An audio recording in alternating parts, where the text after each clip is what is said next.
if you need those. And at the later this week, you'll receive an email with an evaluation link. So once you complete the evaluation, and if you need a certificate, you can just respond to us and we'll send a certificate along with you if you need that for your own program tracking. If you're an Athens County volunteer, you don't need to get the certificate. We just enter your hours right into Optima for you. Unless you want the certificate for something else, then we can get it too. So with that, I am really excited that our guest speaker tonight is Jen Newton, Dr. Jen Newton, from Ohio University. And we have a couple of different ways that we know Jen. One is she is a board member with the Friends of Athens CASA.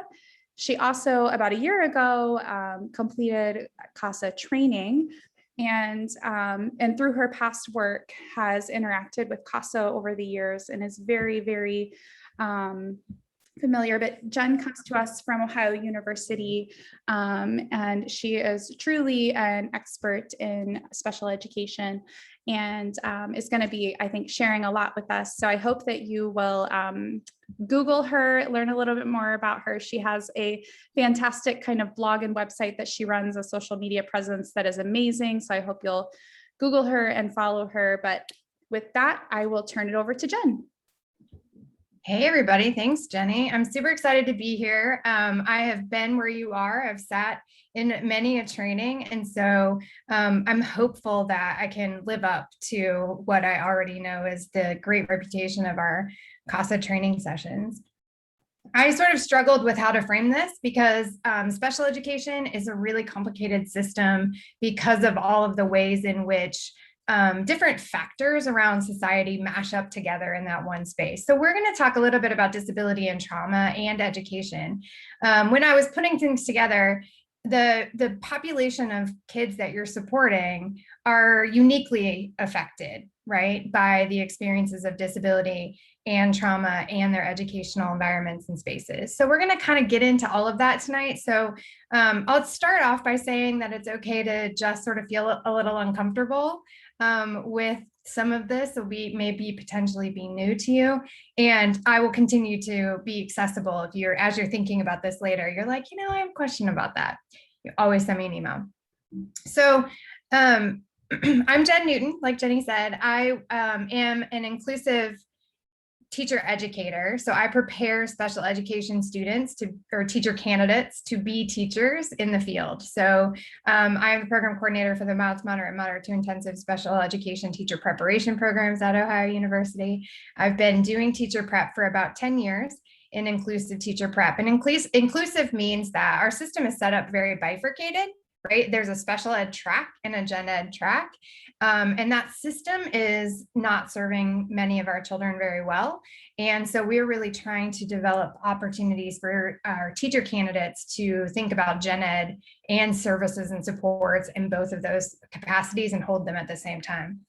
Prior to going into teacher education and getting my PhD and all that stuff, I was a family educator working with young children, 4-year-olds, and their families on an early literacy grant program. I was an inclusive early childhood educator. I worked in a state-funded pre-K program for kids with disabilities and kids who are deemed at risk, which is another term that we can talk about and think about some, for school failure. And then I was also an early interventionist, which is also part of the special education system.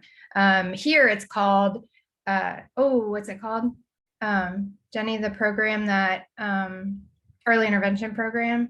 Are you talking about Help Me Grow? Help Me Grow, yes. And that is like home-based service for infants and toddlers, or wherever they are, community-based services for infants and toddlers who have disabilities or family risk factors. So you likely interact with early interventionists when you have the little itty bitty ones, because those are the sort of first point of contact. So I've kind of worked across that gamut.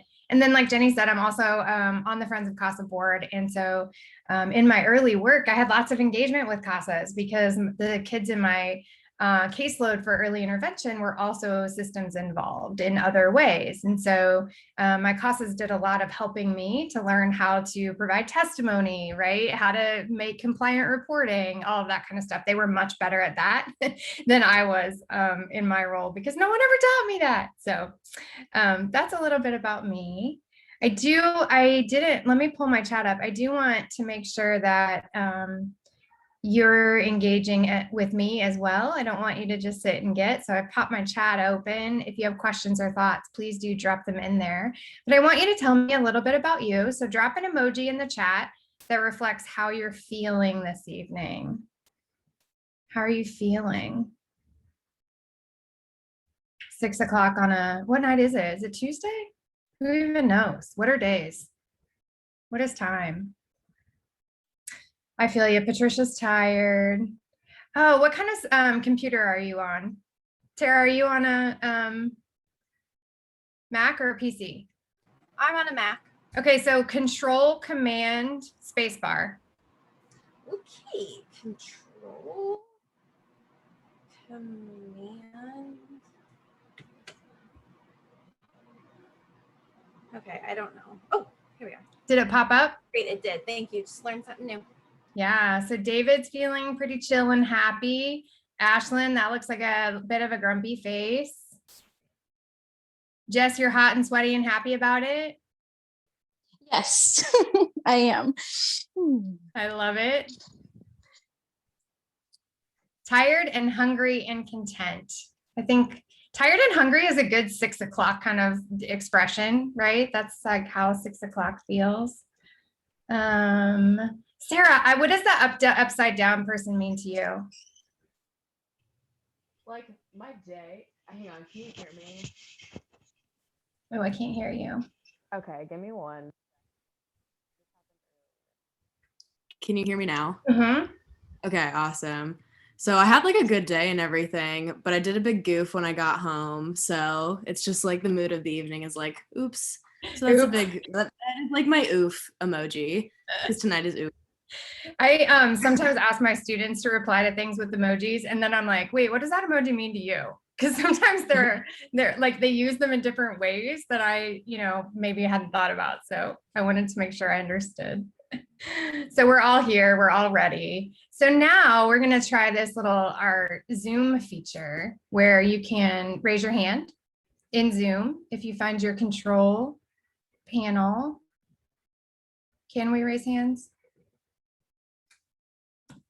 Yeah, there we go. So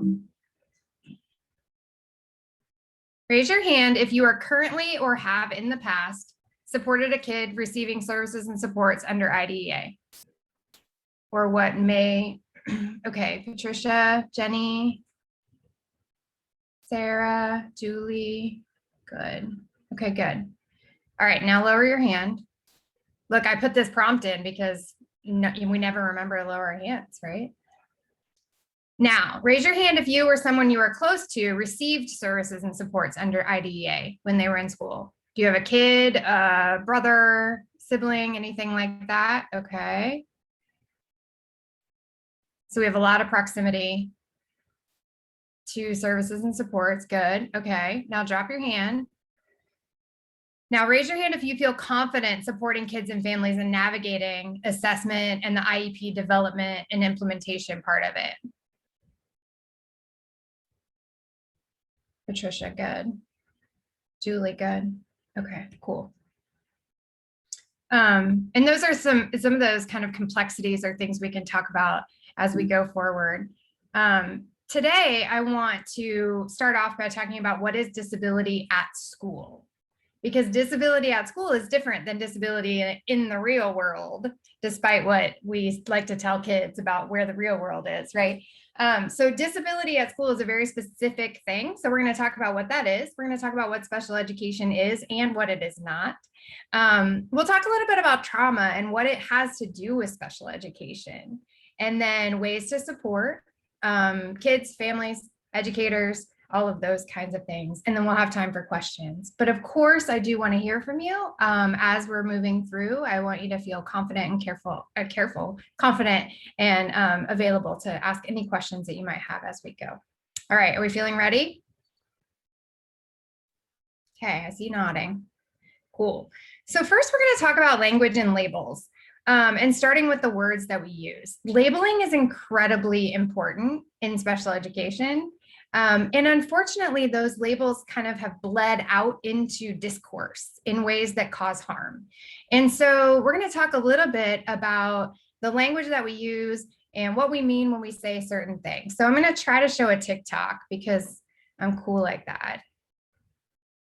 Can you still see it? You know how we have a lot of euphemisms for death? Like kicked the bucket, pushing up daisies, passed away. Why do we have such a roundabout way of saying someone died? It's because we are afraid of death here in America. I invite you to consider why we also have various euphemisms for disability.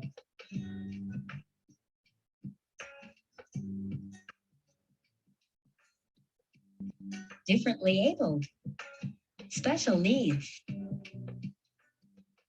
diverse ability. Maybe it's because we're also afraid of disability too. You know how we have a lot of euphemisms for death? So that's Augustus Morning. They have one of the best disability TikToks. And if you just want to think about ableism a little bit more, or hear from more disabled people, I cannot overemphasize TikTok as a resource. The hashtag disabled TikTok is full of really awesome people telling us what they wish we knew about how to support kids with disabilities in more meaningful and valuable ways. So the language that we use is really important. This is hard for a lot of folks. We get really hung up on using words like special needs, but messaging matters, right? So that are the messages that we're sending to kids the message that they are capable, that they are worthy of being taught, of being belonging? Are we teaching them that they're valuable and that they're precious and they're smart and they're whole just as they are, and that they're loved? We have to think about the words that we're using and then the complexities of the language as it plays out. Because when you are supporting kids who are involved in different systems, like the kids that you're supporting, they're getting a lot of messaging, right? And not a ton of it's positive, unintentionally, for sure, but it's just the sort of nature of the game. There's a lot going on. So we want to think about the words that we're using and how we're using those words to ensure that we're telling kids a good story about themselves. Y'all, I can't make my Google Slides do what I want. Okay, so let's talk about euphemisms. The words that we use matter, and there are disability euphemisms are absolutely everywhere. We use things like special needs, which the disabled community is begging us to stop saying, to really not refer to special needs because the needs aren't special, right? We all have needs, and if it's a human capacity, it's a natural part of being human to have needs and to sometimes need other people to meet them. There's nothing special about that. And so the word special is kind of always problematic when it's related to disability. And then all the other ones that Augustus talked about, differently abled, SPED, he's a SPED kid. Handicapped, exceptionalities is a very popular one in special education discourse. The Council of Exceptional Children, which is the overarching national organization for special education teachers, is called the Council for Exceptional Children. And there are no disabled people on the board or in the executive office. So thinking about who's telling us about themselves and who we're listening to. So there are loads more.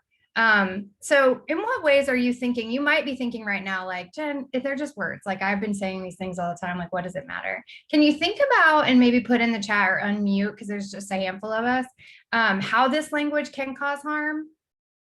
What are you thinking about euphemisms?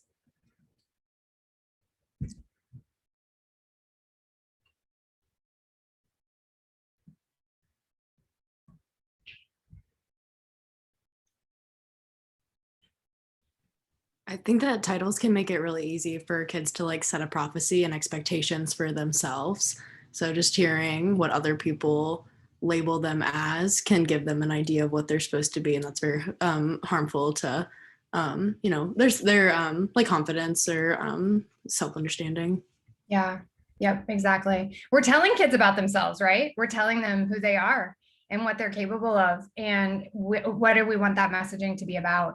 And Patricia says they label, and sometimes we don't see beyond the label, which we're going to talk a little bit about next. They can mean different things to different people. That's right. And plus make people feel put down. We've seen that happen with language that was used around disability that's been weaponized to become an insult, like the phrase mental retardation, which was never a complimentary term, but it certainly became weaponized in ways that did harm.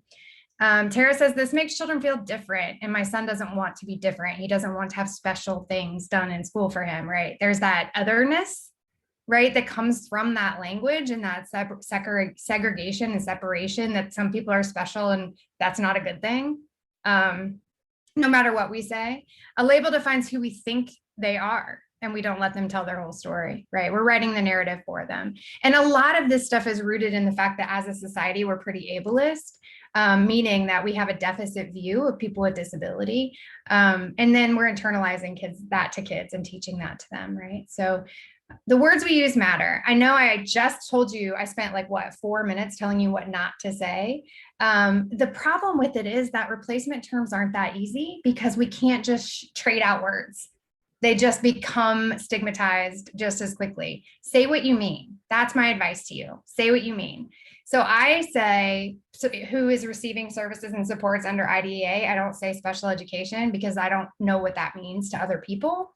So I want to be focused on services and supports, not self-contained classrooms or segregated spaces, but the services and supports. If you mean disability, say it. If you mean disabled, say it.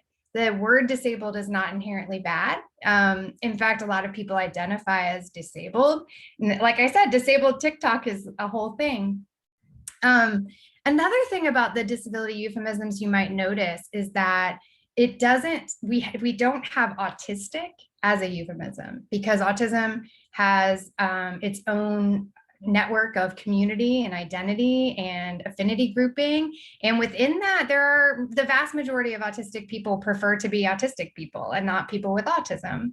So we have to sort of push past looking for kind of quick fixes or like a blanket term and get into the nuance. Like say what we mean and use the words that are empowering and communicate what we need them to communicate. Oftentimes we use labels that we don't even need to use. Right? Like oftentimes we say someone is receiving special ed in a context that isn't even important to that. It's not a factor in that. It's just a way that we describe people. And so if we're challenged to think about what we're trying to actually communicate, it helps us to change our language broadly so that the story we're telling is a constructive narrative. Jenny said that the words we can use subtly shift the way that we work and interact with others, even when the use of those words is meant to be helpful. And that's where we're going to talk about the difference between the system as it's designed and then the potential negative way it's implemented. And labels can put someone into a box. And if they were to not fit into that box, they may be rejected or put down. Yeah. And the way the law is written, we're required to identify one of these categories in order for a student to access services and supports. So the label is required. Labels can be good, right? They can create affinity groups. Like I just said about having an identity and a label of autism allows people to enter into a community of affinity where all kinds of other people find pride in their identities as well. And they can help with all kinds of different ways of navigating the world as an autistic person in ways that me as my kind of neurotypical self can't, right? And so there's benefits to that as well. It's just the way that those of us who are outside of these affinity groups, use these terms and use these labels to potentially pigeonhole kids or to tell them a story about themselves that isn't particularly constructive. So let's look at these 13 categories. What do you think when you look at these categories? Do you notice anything? Do you wonder? at all about anything? Is there anything that stands out to you?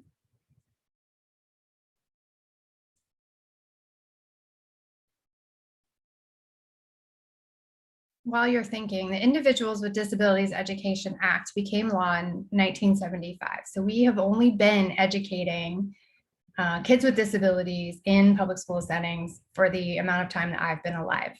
So that's not very long. It's a brand new field. The law has 4 parts, and the first part of the law identifies and defines each of these 13 categories. They're written into the law, and it says what they are and what they are not. So this is the only avenue to accessing services and supports is to fit into one of these categories. David, you got it. There's a few that, so let's talk about, well, okay, yes. Is there anything else? I'm going to get into that a little bit more, David. Anything else that stands out to you?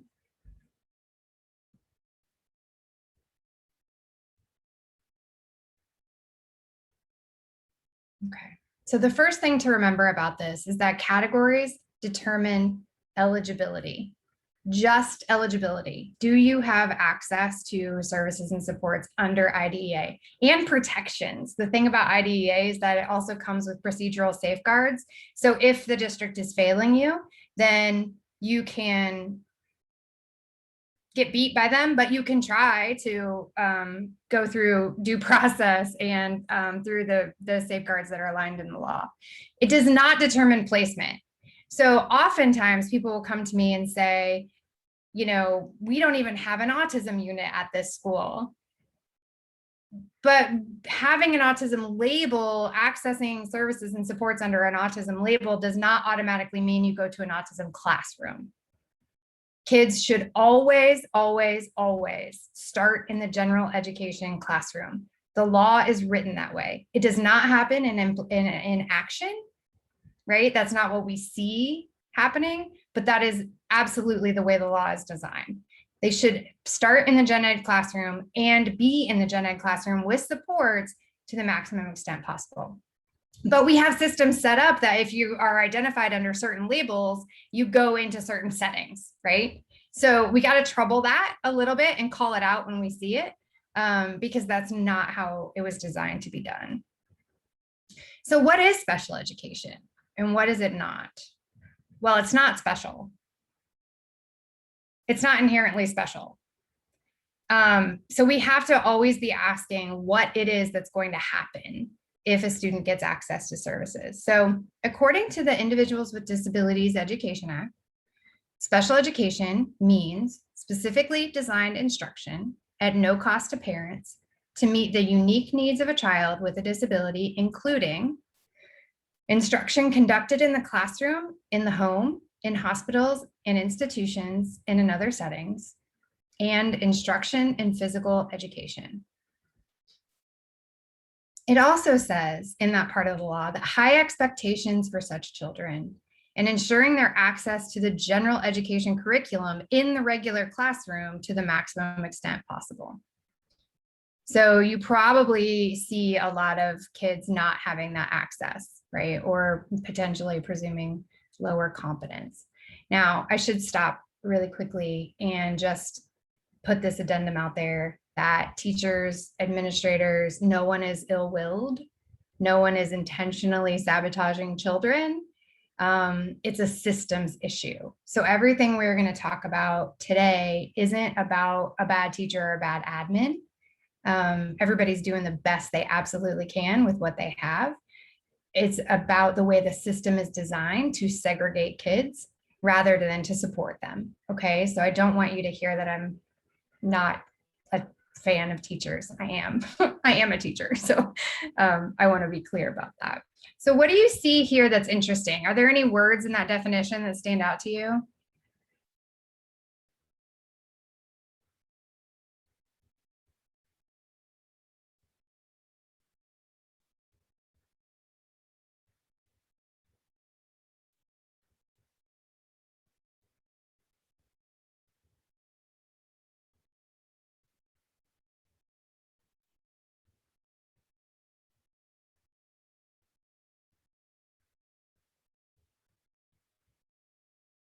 unique.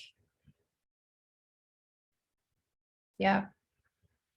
And all kids have unique learning needs, right? Most kids, most of us learn the way that are individual and unique ways, and we all have to figure that out, right? Does anybody use colored pencils or colored pens on a paper planner still? Jess, yeah? Me and Jess with the paper planner. I do. I have like all my little, like a little pouch of pens, all different colors. But sometimes I kind of wish I just used black because it's like a lot to tote around. But yes, I like the color coding. Yeah, and you do that because you figured out strategies that work for you, right? Mhm. And we all do that. We all have ways of figuring out strategies that work for us, but some kids need a lot of support in finding those strategies, right? They might not be able to tap into that same reserve. David says to the maximum extent possible. Now we're starting to see some of the real nebulous pieces of IDEA, right? That they like the law asks for certain things without really defining it. Who decides what's possible? This is a huge debate around inclusion because there are lots of kids and families who want more access to the gen ed classroom, and a lot of schools are saying we're doing the maximum extent possible. And the courts haven't been great about helping us define that, although most recently, the Supreme Court in 2017 came down with Andrew saying that it is absolutely required for kids to make progress. A kid with disabilities doesn't have to make a year's worth of progress in a year's worth of time, but they have to make progress. So if an educational plan is failing to show a child is making any growth, then the district is failing that child. But the bar is really low in that sense. So that was brand new 2 years ago. So for 43 years, it was completely fine for kids to continue to advance without demonstrating any progress. So it's just some things to be thinking about. Okay, those of you who said you've been around the special ed world, you know that we are sick with acronyms, right? Like we got them all. We just talk in letters, all the alphabet soup in the world. I say at a CASA meeting. So what is special education? It has some pretty specific things that it does provide to families and to students. So it's important that we kind of break down what some of these terms mean. You might hear them if you're interacting with educators or admin. And so I want to make it clear that what each of these things mean and how to like put all the pieces of this together. So FAPE, have you heard the term FAPE before? No, Jess, new word for Jess. Free and appropriate public education. So initially when Public Law 94-142 was originally signed into law, districts started trying to pass some of the expense onto families. Like, okay, we'll have this additional support for your kid, but you're gonna have to pay for it. We'll have a sign language interpreter, but you're gonna have to share the cost. So it is in the law that everything the school offers has to be paid for through IDEA funding, and it can't be at expense to the parent. That's a big issue, right? So if you've ever navigated this system and you know that a student or a child would benefit from a certain support, a communication device, a mobility aid, districts can just say no. We're not going to do that. We're not going to provide that. And that's actually the bulk of our lawsuits and due process are around withholding things that cost money to help a student to access or achieve. So the free and appropriate public education principle is a pretty loaded one. I've said IDEA a bunch of times, but I just wanted to sort of be clear that IDEA is the law that special education categories, processes, and procedures, IEPs, they're all guided by and accountable to this federal law. It's the Individuals with Disabilities Education Act. It has not been reauthorized since 2004. Those of us who work in policy and advocacy work around disability have been sort of, not to be political, but just kind of happy to let it sit for the last 4 years. And now there is some emphasis on getting it back into committee so that we can start thinking about ways in which we can construct a more just law. Yes, absolutely, Jenny. Jenny says, does the point about refusals to pay for something apply to personnel? For example, a paraprofessional or an aide for a child. Most of the time, districts will have a blanket rule that they will not pay for a one-on-one support for a student. The only kind of exception to that is if they can bill Medicaid. So if you have a student who has a nursing need that is individualized and exceeds the nursing capacity of the school-based nurse, then that you can cross paths between Medicaid and school. That's a pretty litigated issue around who has to pay for that. Because if a kid cannot go to school without that nurse, then technically IDEA should cover it.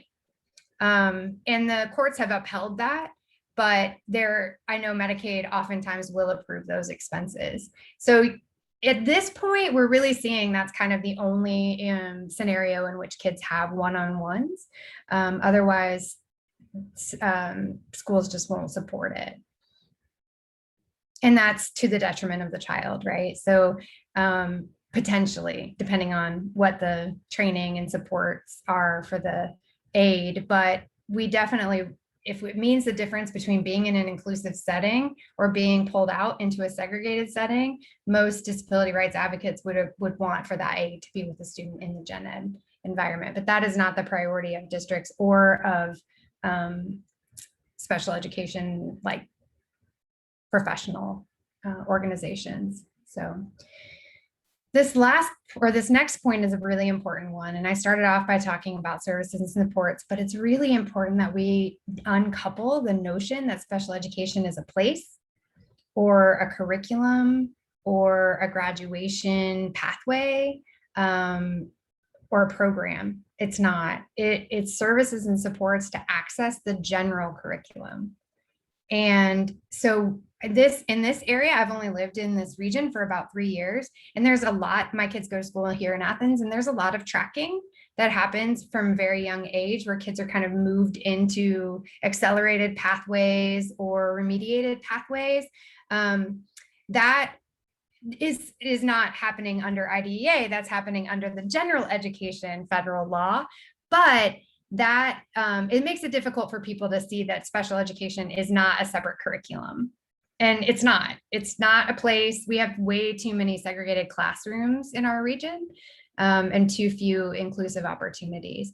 But we should think about services and supports as what we can provide in the gen ed classroom to the maximum extent possible. So annual review, you might know about this when you're supporting a kid or a family for more than 1 year. The annual review happens every year, hence the word annual. Kids don't have a full evaluation every year. They only have a full evaluation every 3 years unless you request it or the family requests it. When a child is in foster care, and I'll rely on Jenny, the law is that the families still have involvement in the IEP process, and the birth family, what's the appropriate, home family? Birth family or first family? First family, I like that. Okay, first family. Still should be receiving communication, should still receive prior written notice, all of those pieces. I don't know if is that how it happens, if it's possible. It is how it should be happening. It doesn't always happen. Sometimes it's a matter of, I don't know that the school always has the correct information. Same thing with CASAs getting invited to those. I think once the school knows that CASA's involved, they'll get the invitation, but sometimes the staff at the school that generate those invitations don't always know who should be there. Yeah, that makes sense. That makes sense. And we'll talk about that, the who needs to know things, right? And in confidentiality and trauma and how all of those things kind of mash up. So they are reviewed every year. Anyone on the team can call a meeting at any time. And I think that's a really important point too.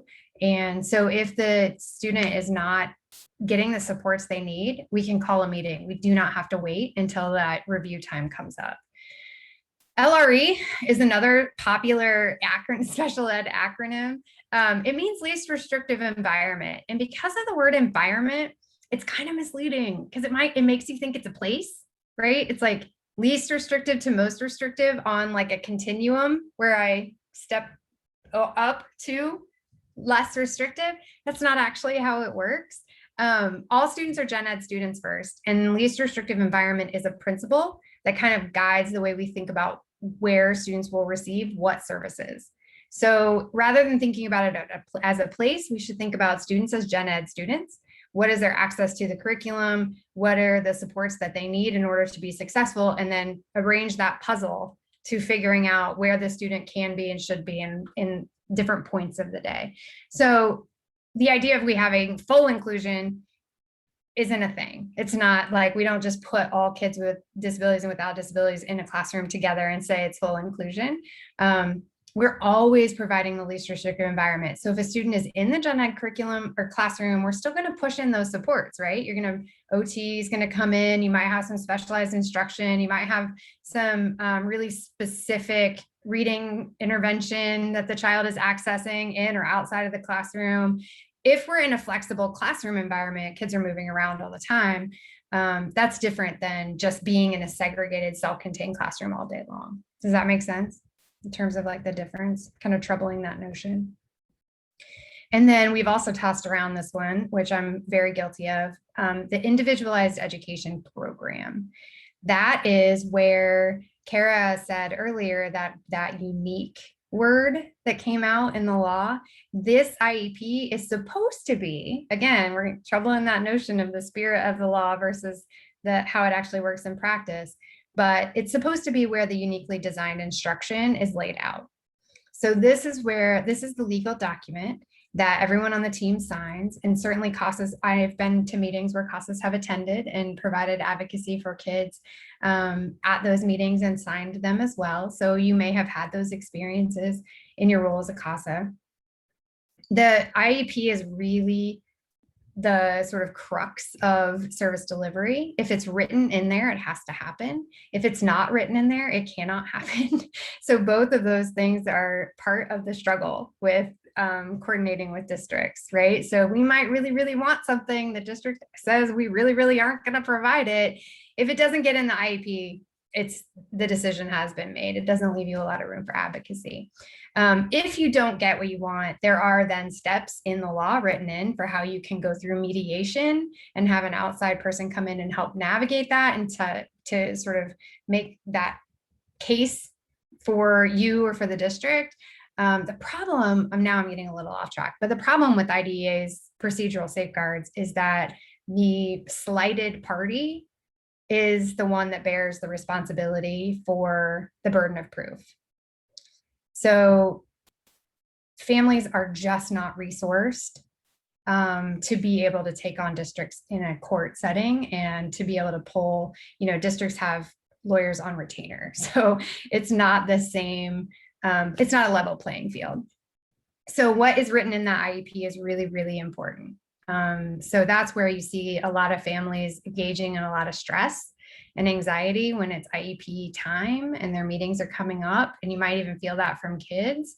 I do think, as an aside, which I didn't think to put in here, but I do really think kids should be participating in their IEP meetings. That's not a thing that happens very much around here, but they absolutely should be attending their own meetings.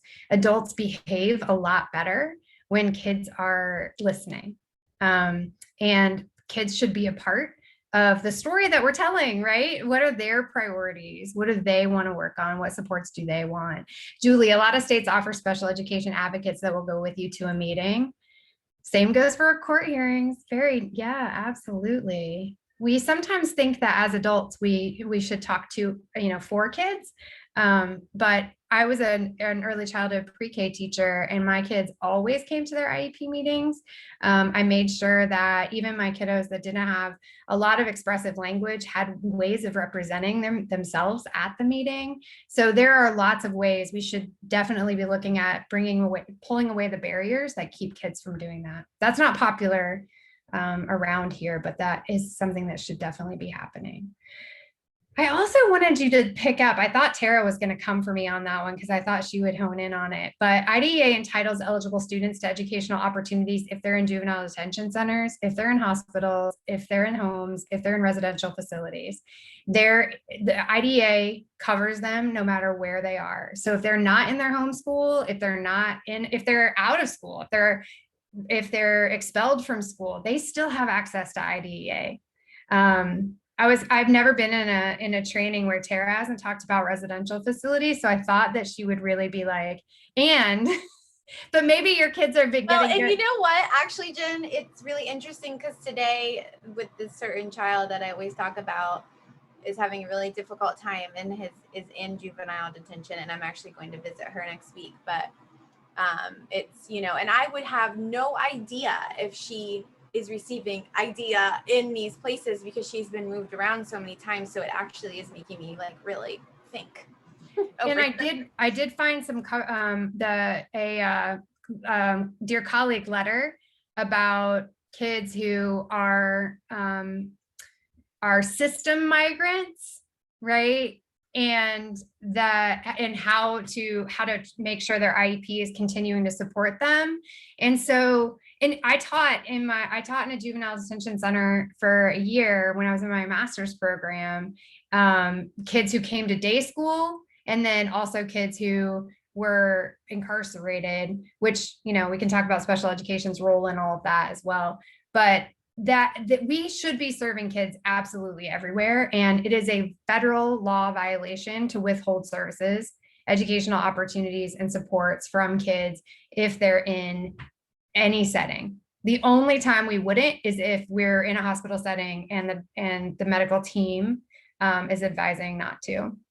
So that otherwise we should be teaching, right? That's one of the things that often happens where if we have kids who are experiencing a lot of trauma and we say, well, I mean, they have all this other stuff going on, it's not really a priority, but we have to teach right? We have to support and care and provide and teach, because withholding education is definitely a factor in outcomes.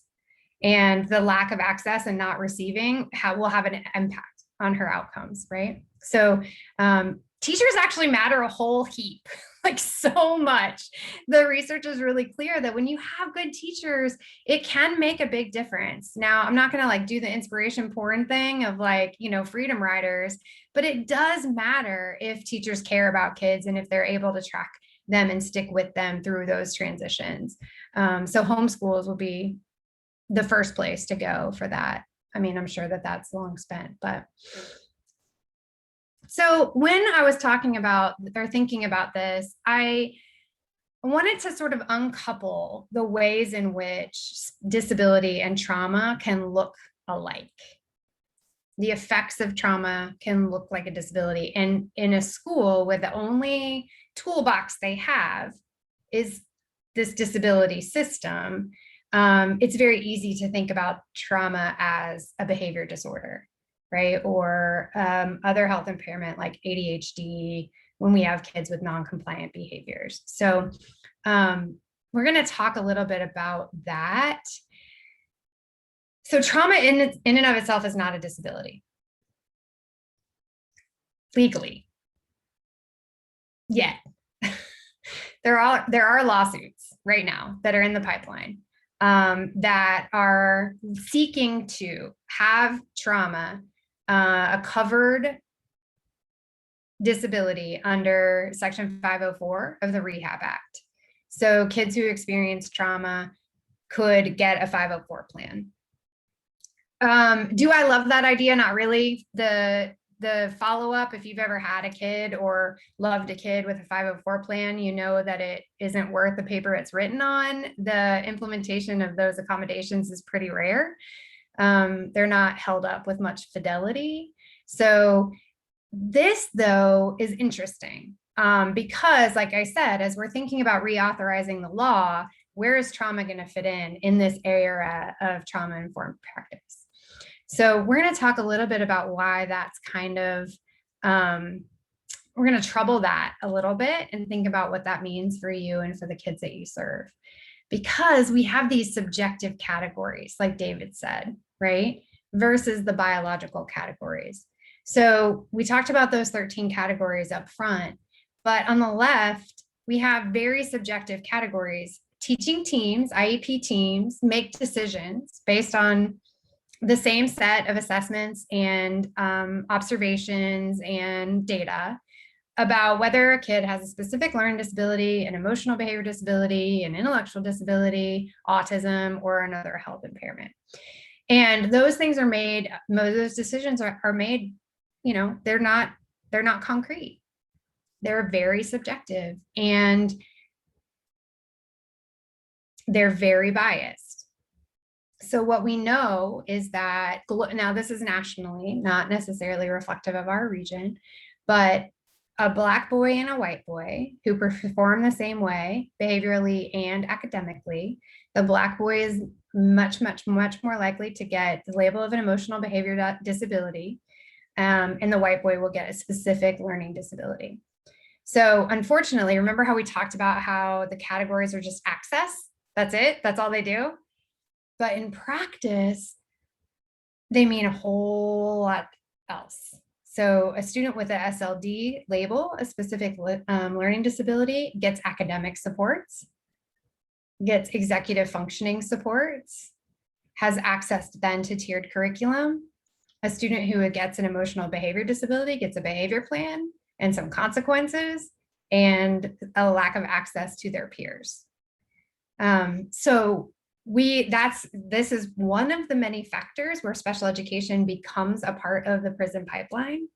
And for kids who are already systems involved, like the ones that you're supporting, we want to interrupt this every time we can, every space we can, right? So not withholding supports. We want kids to get all the supports they can possibly access to benefit them, but some of these labels do real harm. And so we have to be careful and really interrogate that.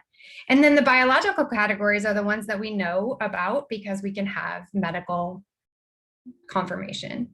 And those are the ones that just immediately kind of move into getting access and supports, and versus these others that teams trouble. There's some really interesting research about the way that labeling happens and how it's happened over time, so that there have been huge shifts. There are tons and tons of white kids now getting labeled under other health impairment because it allows them to get extra time through ETS on the ACT or the SAT. It used to be that a lot of white kids were getting specific learning disabilities for that accommodation, but ETS changed. And so now the demographic has changed. And it's really interesting to watch, to see how the Black and white and disability categories all lie over each other in different ways. Any thoughts on this? I'm sorry, I was talking so much. Where are we at? How are we feeling? Good. I think it kind of just all like makes sense. It's a lot, right? As you're saying it though, you know, like you can see like exactly what you're talking about. It's a lot. It's a lot to think about because we want things to be like right. We want them to be correct. We want to say that if a student has a learning disability, they're going to get the supports they need. And that's where we're going to get into this next little piece of troubling. I hope you're all still with me. So we have a child, right, up here, and that child experiences trauma. They don't necessarily, it becomes a little bit of a straight path towards special education. And that worries me because there aren't necessarily the supports that we need to know specifically what supports the child is going to get. So we ask these questions: what specific supports will the student receive if they're identified as having a disability? And that's really important because oftentimes districts will say smaller class size, interventions that will benefit. I want you to tell me exactly what, like what program, what is the ratio, how will that ratio benefit the student? Because otherwise it's a means of segregating, right? It's just trying to take the child out of the equation. If we're centering the child and we're really focused on ensuring that the child is getting what they need, then we're less concerned about what the school or the district needs, It's really hard to do that sometimes, while maintaining high expectations for the kid who is struggling, because trauma changes your brain, right? I mean, if you are experiencing, and we're talking about even, trauma is a response, not an experience. We really are working with teachers to stop kind of with the what happened to you, and really allowing children we all respond to trauma in different ways, depending on when we experienced it and how we experienced it, right? So I often use the example that my dad died when my oldest child was 8 weeks old, and we found out he had cancer, and he died 12 days later. And I had a newborn, I'd never had a baby before. And it was, I was a wreck. So that experience that I had of losing my dad is it's not the experience of my dad dying. That is the trauma for me. It is the contextual factors that were happening and the place that I was in my life and the response that I had to that experience. That's individualized. So for those of us who you live long enough and you love hard enough, you'll experience trauma too. And in order to kind of think about that, what often happens is we think, well, his parents got divorced. Everybody's parents got divorced, which is super dismissive of the context for that specific child, what all was happening in their life, developmentally, emotionally, psychologically, in their family, and the way all of those things mashed up together. So we can't really be the trauma police of deciding what's trauma and what's not trauma. And that is really hard to expect kids to navigate or to just put in a bucket when they come into school. Right. There was a thing maybe a year ago, 2 years ago. No, I guess everything's a blur, right? That nothing happened a year ago. That's never going to be a thing. But a couple years ago, there was a big movement in social media around trauma-informed education and welcoming children into your class at the beginning of the semester, at the beginning of the year, and having them write their trauma down and then wad it up and throw it in the garbage can. And teachers were like, this is such a great idea. Like, we'll really get them to think about the ways we can just leave it all at the door. And again, I mean, it's problematic in a lot of ways. Like, who's going to go through that trash, right? And find out everyone. I mean, let's not be trauma detectives. But it's also this idea that you can separate yourself from it. And just because we're in school, just because we have an expectation of the way a student will attend that day, doesn't mean they're able. It doesn't mean they have the skill set to sort of compartmentalize their life in that way. And I'm not sure if we want them to, right? Is that the healthiest way to cope with trauma? So what are the supports? If we know a child is experiencing trauma, what are the supports that the district is going to provide that's going to help this child be successful, not just separated? And so also for us, finding and building on strengths, tell kids good stories about themselves. Tell their teachers good stories about them, tell the judge good stories about them, tell Jenny and Tara and Jess good stories about them. Like, let kids hear you telling good stories about them, because their narrative is, if at school there's a lot of negativity about behaviors or a lack of attention or movement or whatever, we have to continue to tell them good stories about themselves, because you don't heal when you're constantly being hurt. And then listen and validate, because school is trauma too. And this is really hard sometimes for people to consider, but every kid doesn't have a great time at school. And school can cause a lot of trauma and perpetuate a lot of trauma. And it can feel like a place where kids don't have power and they don't have agency and they don't have a voice. And yeah, for sure. David said they must have access to counseling. And if you're going to get an IEP, get it in there. How often are they going to have access to a school counselor, a school psychologist? What supports will they be working on to help the student to process all of these things? These are big things kids are dealing with. They're big, huge things. And we're just sort of like, go to school now, like put on your backpack, get out your paper, behave. It's hard. It's hard when you're not dealing with all, the day is long. So keeping in mind that the experiences that a kid has at school are also valid, right? They aren't always, it's not always their fault that things don't go well at school. It's not always something they can manage. And we have to be willing to see that everybody is potentially contributing. And advocate at school too. If you're able to have access, like Jenny was saying, if you're able to introduce yourself to the teacher, we'll talk a little bit about what the confidentiality rules are about that and how you're able to communicate. But it's super important that that they have lots of ways of understanding kids. But when trauma we don't ask all these questions and we don't have all of those things, it leads to special education, which just tracks kids out, right? And for kids who are acting out on trauma, a lot of the ways in which it segregates them is in emotional behavior disorders, which is the vast majority of our prison population had that label as a K-12 student, and segregation from their peers, which is further punishing a kid for not being able to process and manage their emotions, right? So now I'm in trouble because my life is chaos and I don't know what to do about it. So thinking about how we can center peers and create opportunities for kids to learn how to be a friend, learn how to have healthy relationships. And those are the things that teachers and school counselors can support, is like, if depending on what your home life is like, you might not have that skill set, right? You might not have a lot of exposure to those positive, reciprocal, meaningful relationships. But once we segregate a student out into special education, they have less access. So I think that's a really important thing that we kind of uncouple a little bit and try to trouble. And then this is the bad news. I don't know why I waited all the way to the end to tell you the bad news. The bad news is that we don't have strategies and supports for trauma-informed education. It's not like there's a playbook, a curriculum, a set of toolbox. There is not any of those things. So as a person who resists a lot of labeling of kids, I worry about trauma kids because we don't have responses that we can teach teachers, right?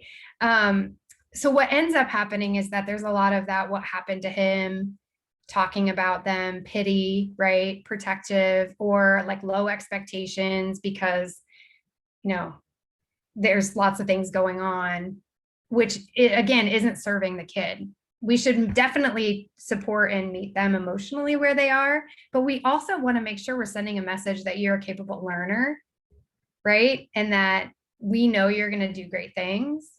So what are the ways in which we can help make you feel safer at school? I always kind of want to reframe or flip this idea that we have to change kids to manage the system. That's a losing battle, right? Kids are that they're not, let's change the system. So what that looks like for trauma informed is my friend Alex has a new book out. It's really great. It's called Equity Centered Trauma Informed Education. It's by my friend Alex Chevron-Vanette. It's a fabulous book.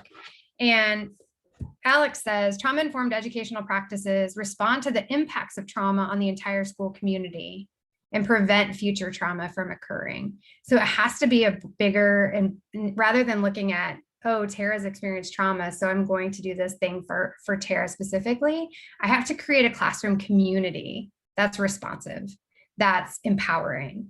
And that has to be the way that I kind of exist and guide and interact with students. It's not a strategy that I respond to you, right? It's a way of being that tries to mitigate harm as much as possible, which kind of loops us back to the beginning of thinking about labeling, right?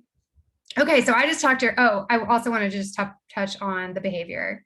That's what happens to kids who are experiencing trauma, right? They get immediately tagged as behavior kids and reduced to this checklist that happens every day. You got to take it home. You got to send it to whoever. Everybody's charting your data, your behavior data, which feels super reductive to kids who are experiencing complex and big emotions. And so how can we sort of work collectively to support kids in validating those emotions and talking about other ways, like when we're not escalated, how can we handle this in different ways? But the problem often happens in that schools are like, well, you can't do that here, right? You can't just take a break, or you can't have fidgets or everyone else. So, and yes, you can, you absolutely can. So using the language around how we provide trauma informed is like, how can we create spaces where everybody can get their needs met without it being punitive or having to earn it?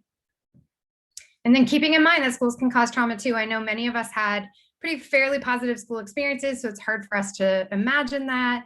But kids who are not conformers do not have that experience at school. Those of us who can adapt, I'm so good at school. Like, I'm better at school than any other like real life or adulting activity that I've had to engage in. I'm better at school than like being a teacher, because I like to just decode what your expectations are, do just what you asked me to do and not a thing more, and I'm out, right? It's brilliant. Lots of kids do not have the ability to figure all that out on their own, and know how to navigate all of those pieces. So whether it's a person or a system, schools can absolutely cause trauma to kids. Okay, what questions do you have before we kick into a little final activity, or thoughts or troublings? I was starting to type this out and it was a lot to type in the chat, but Jen, I know a couple people in the training right now participated in the Creating a Culture of Caring training series that we did with the library. So our library system in Athens County is really working on trying to improve their spaces or continue to grow their spaces in a very trauma-informed or trauma-sensitive way. And it's really, that training series is really built on the point that you just shared of, right, we don't necessarily need to know the specifics of everyone's story in order to extend compassion and create spaces where everyone's needs can be met. We can actually treat that as our baseline, and then we end up serving everyone better.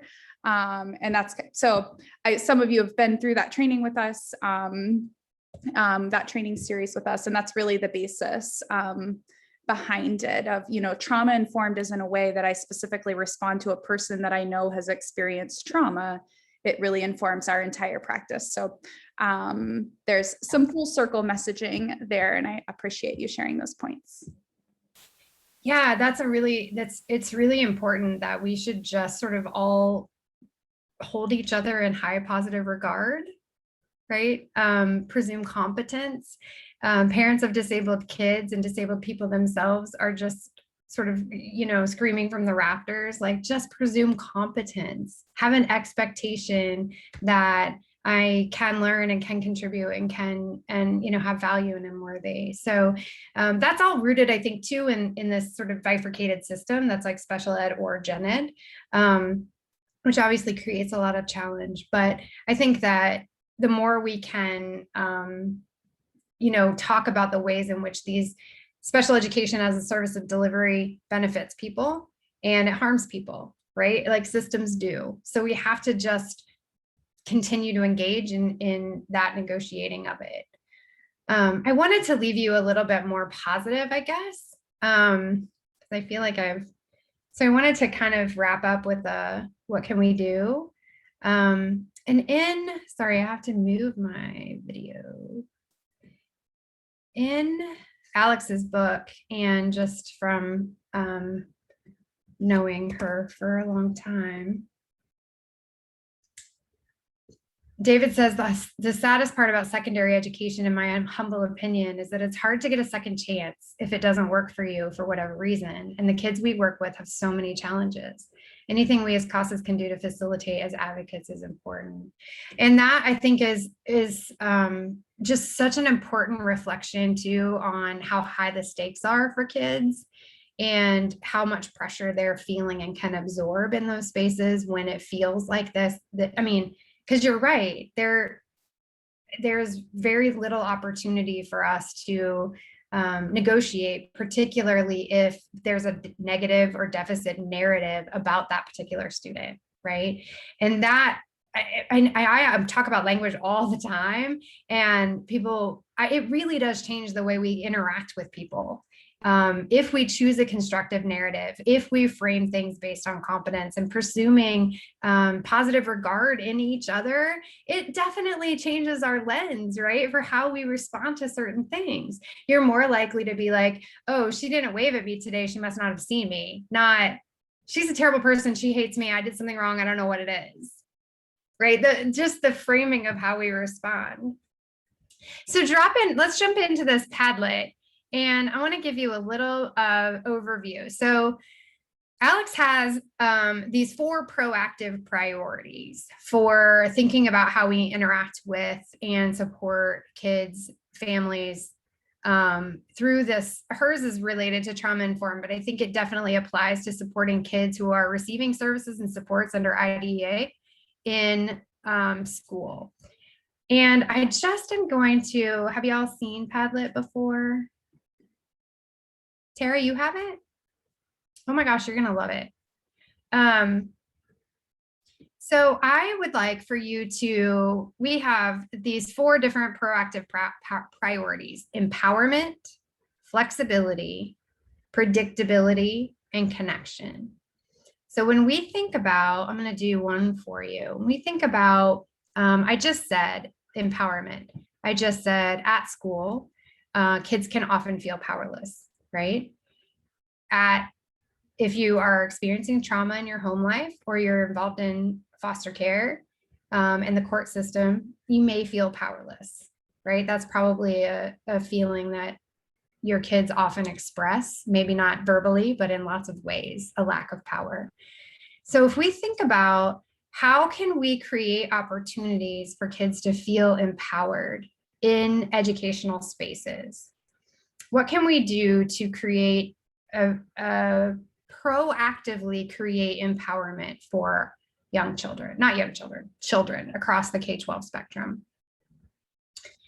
And then flexibility. School's pretty rigid, right? It's pretty set, and you have to do certain things, and you get 3 minutes in between if you are, 7th and above, which can make it hard to find time to pee, let alone like see a friend or have any positive interaction. I mean, everyone's always yelling at you that you're late. So in what ways can we create flexibility for students? It can't be in the routine of the day, right? So in what other ways can we think about flexibility as a way of teaching that proactive, pro-social kind of behavior and giving kids some onus, some agency? Nobody likes to feel like they have no say over anything that's happening in their life. So how can we create flexibility? So if you have notes or thoughts, you can hit this little plus button and you can type right in. Predictability. So the school day is pretty predictable.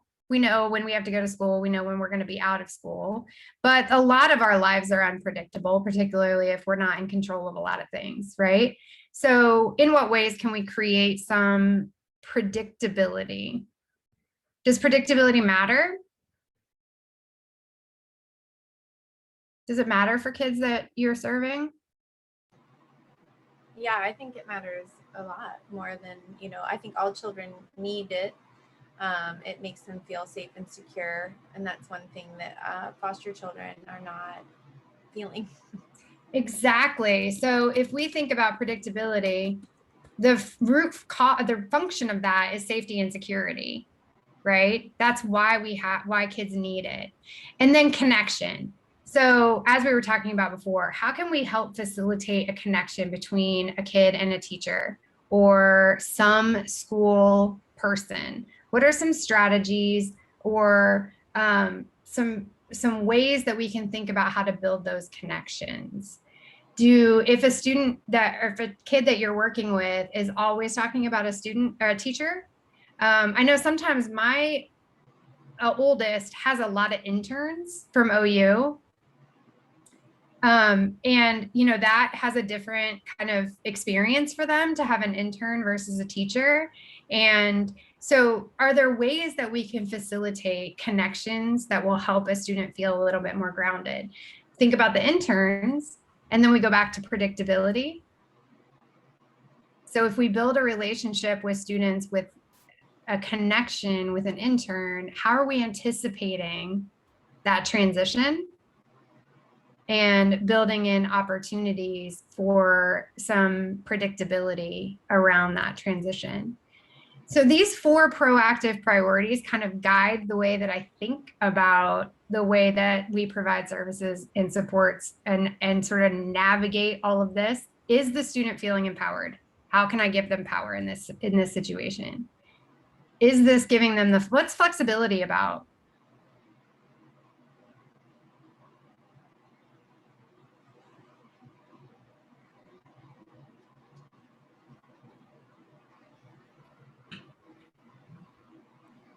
mean, when I think about flexibility, I think about it as like the capacity to be responsive.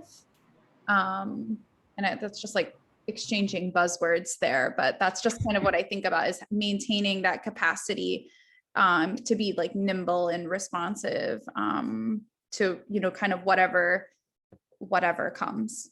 Yeah. And so as people who are supporting people who maybe aren't predictable and whose trauma or disability will surface at different times, then how can we maintain that flexibility that we can move with that?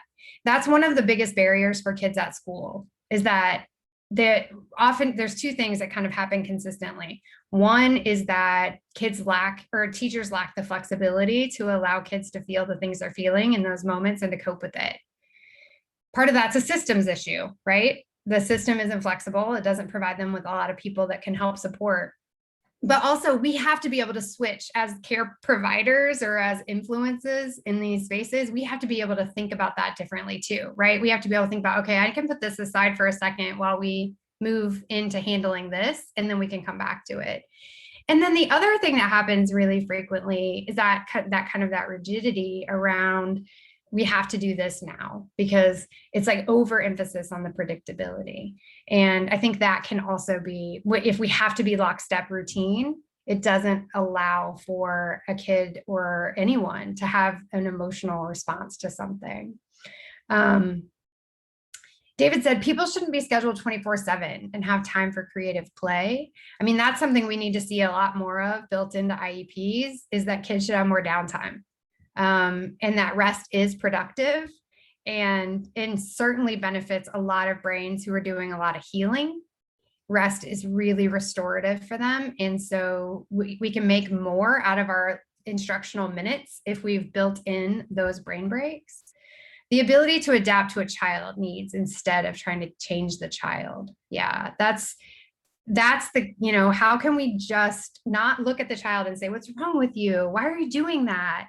And ask ourselves, what's the missing skill or the unmet need, right? What is happening that's not met for them? And how can I help to meet that need? Or what's the lagging skill that they're not able to get what they want or get their needs met right now? I think of modifications and accommodations when I think of flexibility. Yeah, that's such a huge issue. I've been engaged with a lot of teachers lately who are saying to me like, well, he doesn't need that accommodation. He just uses that to get more breaks, or he's just manipulating. He doesn't need that. I'm like, okay, again, choose a positive narrative, right? Choose a constructive narrative. I can't say what someone else needs. I cannot say what someone else needs. Accommodations and modifications don't cost us anything. Like it's not like coming out of my pocket. I don't have to pay $1 every time I accommodate someone. So it shouldn't be so hard. And so that's a big fight if you're working with teachers and a kid has an IEP, is constantly kind of being sure that they're getting their accommodations and modifications. Today I was in a meeting where they said, well, he gets it if he asks for it. I'm like, well, that's not how it goes. He doesn't have to ask for it. And as that old adage goes, often kids need things that they don't ask for in ways that get them what they want, right? Because then that also triggers us. The other thing we always have to be mindful too is our own self-regulation. I think that Jenny and Tara and Jess have done sessions about this too, but our own wellness is incredibly important, and our own ability to regulate our emotions and know how we are feeling and being tapped into our own responses and what triggers us and what challenges us, so that we're not kind of contributing to escalating a situation inadvertently, of course. Yeah, like Jenny said, it's like that old saying, if you only have a hammer in your toolbox, every situation looks like a nail, right? And that happens a lot with kids who don't respond in the ways that we want them to. Yeah, Kara, I think that's a really important point, is that lack of flexibility also doesn't allow for much empowerment. So how can we create agency and provide opportunities where we actually honor the choices that kids make, even if they're not the ones we would make or that we want them to make? But how do we decenter ourselves and provide space for them to do the things that they need to do, or that they feel they need to do for themselves, right? So I think I know we talked a lot about labels. I just kind of wanted to us to think about the ways that kids that are uniquely impacted by trauma and ongoing systems involvement with lots of lack of control can end up in a service of special education service delivery model that maybe isn't serving them. And that can potentially sort of guide them down a pathway where they have less access to teaching, less access to learning. In a self-contained classroom, kids get 23 times less instruction than in a gen ed classroom.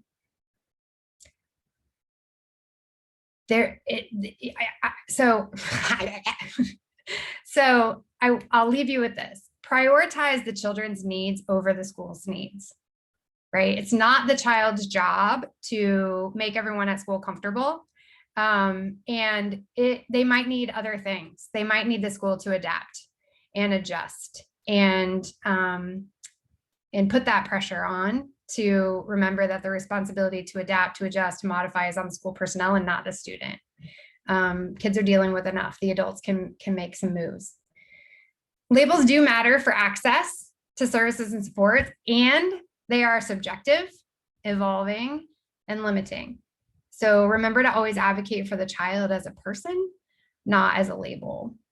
And then finally, be specific and request specificity in return.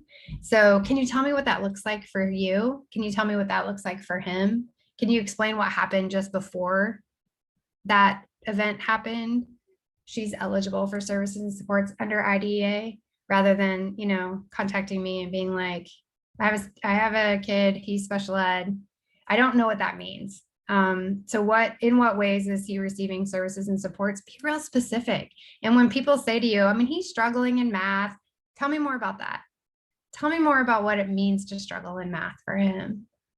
Because we use the word struggle a lot, and struggling with computation, struggling with sitting in his chair, struggling with not just repeatedly breaking the lead of his pencil, right? Like, what is the struggle? Because I don't know how to think about supports until I know more specifics. So I know it feels laborious, right? People always say, it's so many words. I don't care. Give me all the words so I can help and support. I think sometimes we use shortcuts that are reductive of kids' experiences and aren't particularly helpful to them. Oh, I crushed it. Okay, what questions do you have for me besides why these slides won't work correctly?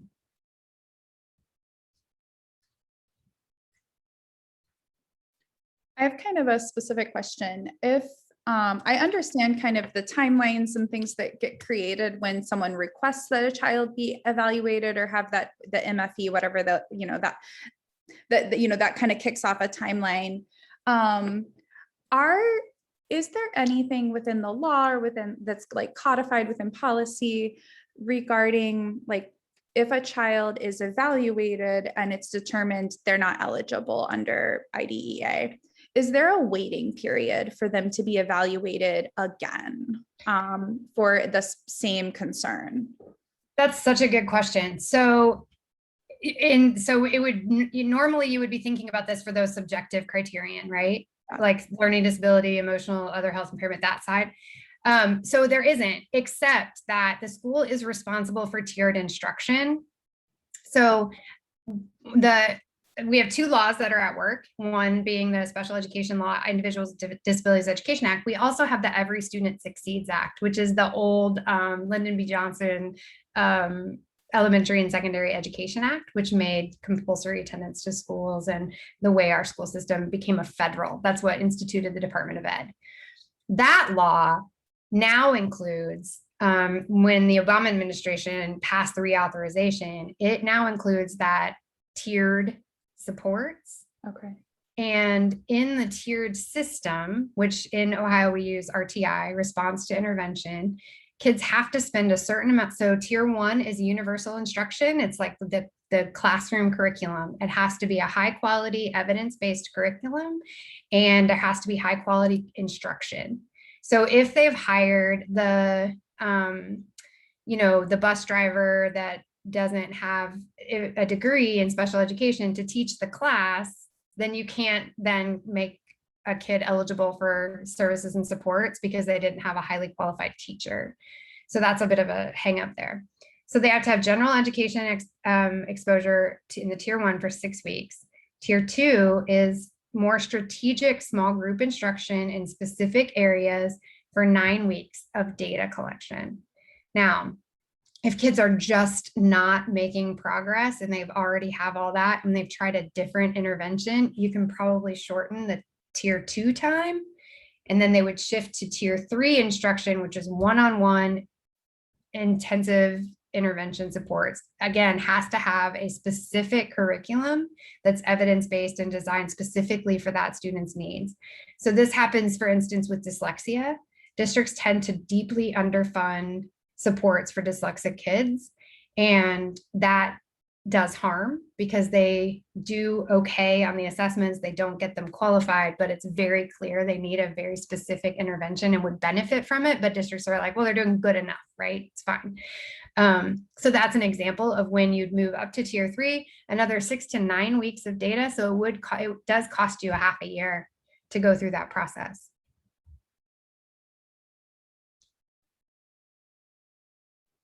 Yeah, it's happened a couple of times over the last couple of years where that question has been raised about the possibility of an IEP, and it's kind of, oh, we're not sure that they would qualify, so let's hold off on starting that while we kind of assess and collect.